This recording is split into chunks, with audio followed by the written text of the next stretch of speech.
Bonjour Paul, comment allez-vous? Très bien, vous-même. Vous nous racontez ce matin l'histoire de centaines de gilets pare-balles français qui partent vers l'Ukraine. Ouais. Comment ça? Si ce n'était pas des gilets pare-balles pour se protéger d'une guerre, on serait clairement dans une belle histoire de Noël, une grande vague de solidarité venue de toute la France, exprimée notamment par une policière de Saint-Denis qui se fait appeler Lalou Croft sur Instagram. Salut à tous, c'est Lalou Croft en direct du stand du tir. À toutes les PM de France, si vous avez des GPB qui dorment dans les placards et que vous n'utilisez plus, vous pouvez les contacter et leur donner, parce qu'ils s'occupent de les ramener jusqu'en Ukraine. Voilà, merci Jacob pour ça.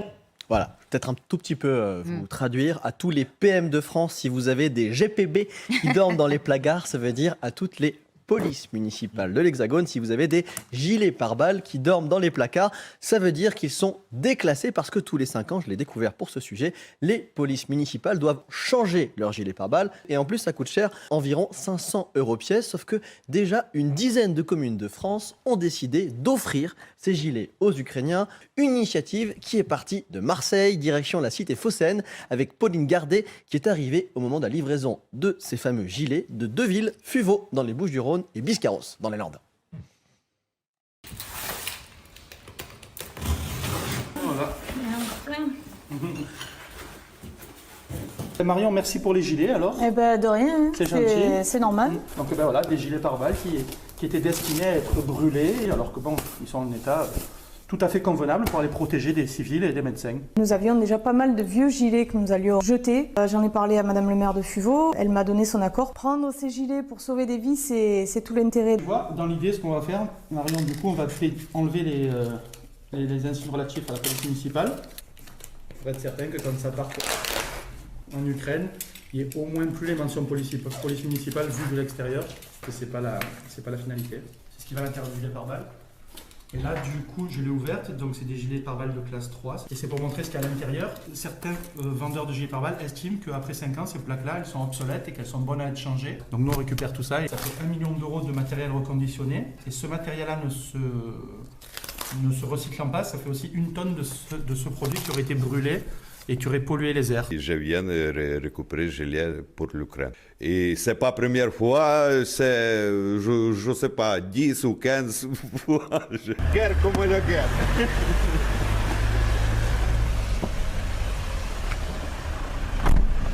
Merci beaucoup. Slava Ukraine. Героям слава et à prochaine. Et voici maintenant les images de ces gilets pare-balles en Ukraine, dont par exemple ici le 13 novembre dernier, cette voiture pleine à craquer de 9 cartons venant de Moissy-Cramayel de Clé-Souilly, 50 gilets pare-balles français livrés à l'hôpital de Toretsk, à quelques bornes de la ligne de front, dans le Donbass. Le conducteur se prénomme Alex, c'était, on va le voir, son 15e aller-retour pour offrir, on va voir une photo, ce gilet français à cette dame. Et l'assaut Gilet Ukraine a également fait fin juillet un périple Marseille-Odessa, quand même 2700 bornes, en se filmant eux-mêmes pour offrir donc ces gilets aux agents municipaux des villes d'Ouman et Odessa. Oui, bonjour. Donc, on vient de passer la frontière polonaise, on vient de rentrer en Ukraine. On a donc un convoi humanitaire qui est conduit par Alexandre, donc sur Varsovie. Et tous les gilets pare-balles, plus de 100 gilets pare-balles qu'on a ramenés de France pour les acheminer jusqu'à Odessa.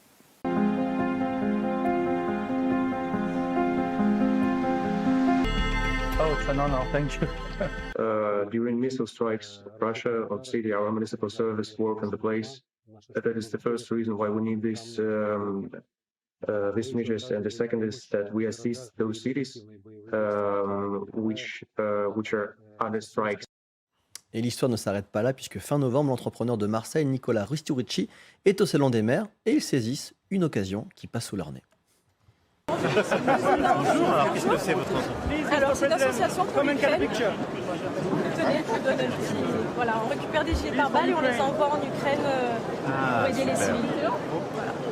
Excellent. Mais dans ces cas-là, venez, on va vous donner la visibilité le 13 décembre. Très plaisir. On fait la conférence pour la résilience ukrainienne.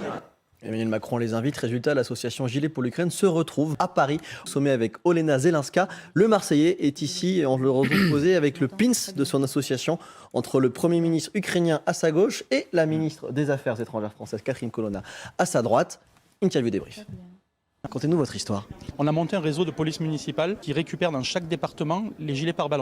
Et ensuite, Soit on va les chercher là-bas directement, soit on se les fait livrer par transporteur partenaire et on les met dans des camions qui les rentrent en masse jusqu'à Varsovie. Taille de Varsovie, on va à Kiev, à Odessa, on a fait Mykolaïev, Ouman, et là récemment il est rentré jusqu'à Torres. Torres c'est à 2 km du front. Vous avez combien pour l'instant? Là on vient de passer la barre des 2500 à titre de prototype. L'idée c'est que si on en a fait 2500 avec la police municipale, nos projections les plus prudentes c'est d'en faire 10 000 sur les forces de l'ordre global.